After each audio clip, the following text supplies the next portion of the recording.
اسرائیل نے یورپ کے اندر کھڑے ہو کر علل اعلان کہہ دیا ہے کہ ہم ایران کے اوپر کوئی بڑا حملہ کسی بھی وقت کر سکتے ہیں۔ دنیا والے اور ایران والے یہ نہ سمجھے کہ ہم ایران کو نیوکلیر ہتھیار حاصل نہیں کرنے دیں گے۔ اسرائیل نے یورپ کے دورے پر ایک بیان جاری کیا تھا جو آپ کے سامنے میں رکھنے والا ہوں کہ اسرائیل کے وزیر اعظم کی یورپ میں ملاقاتیں ایران کے لیے ایک اہم پیغام۔ ایک سینئر اسرائیلی اہلکار نے ایران انٹرنیشنل کو بتایا ہے کہ وزیر اعظم بنجامن نیتن یاہو کے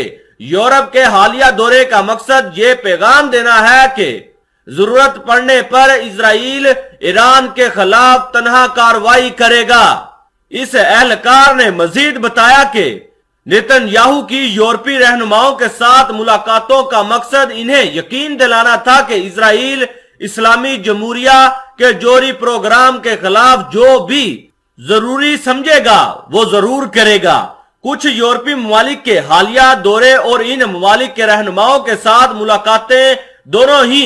یورپ کے لیے ایک اہم پیغام اور ایرانی حکومت کے لیے براہ راست پیغام ہے کہ تہران کو اب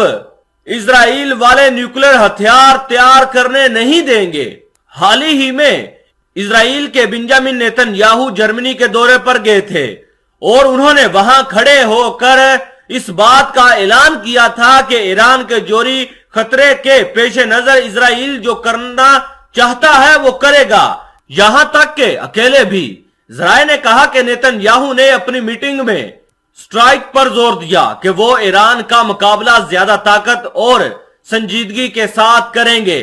اسرائیلی اہلکار نے مزید کہا کہ ایران کے اندر موساد کی کارروائیوں کے بدولت فوجی صلاحیت کے حامل تہران کے جوہری پروگرام میں پیش رفت کو 7 سال پیچھے دھکیل دیا گیا، لیکن فی الحال تہران سنگین سرخ لکیروں سے گزر چکا ہے۔ اہلکار نے مزید کہا کہ اسرائیل اور جرمنی کے دوران یہ معاہدہ بہت جلدی حتمی شکل اختیار کر جائے گا جب جرمنی اسرائیل کا ساتھ دے گا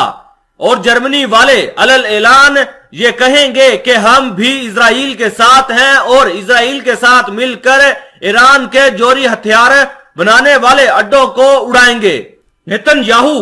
ایران کا موازنہ نازیوں سے کرتے ہوئے نظر آئے اور اس کی ابتدائی مراحل میں تباہی کو روکنے کی ضرورت پر بات کی۔ انہوں نے کہا ہم نے جو اہم سبق سیکھا ہے وہ یہ ہے کہ جب آپ کو اس طرح کی برائی کا سامنا کرنا پڑے تو آپ کو تباہی سے بچانے کے لیے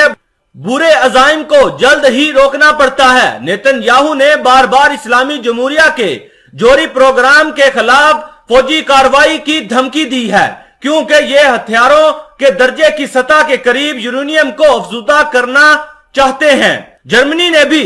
علل اعلان ایران کے مخالف بیان دیا اور کہا کہ ہم اسرائیل کے ساتھ ہیں اور ایران کو روکنے کے لیے اسرائیل کی ہر ممکنہ مدد کریں گے۔ نیتن یاہو نے کہا کہ ہم ایران کے جوہری اڈوں پر ان قریب حملہ آور ہوں گے اور ان کا خواب چکنا چور کر دیں گے۔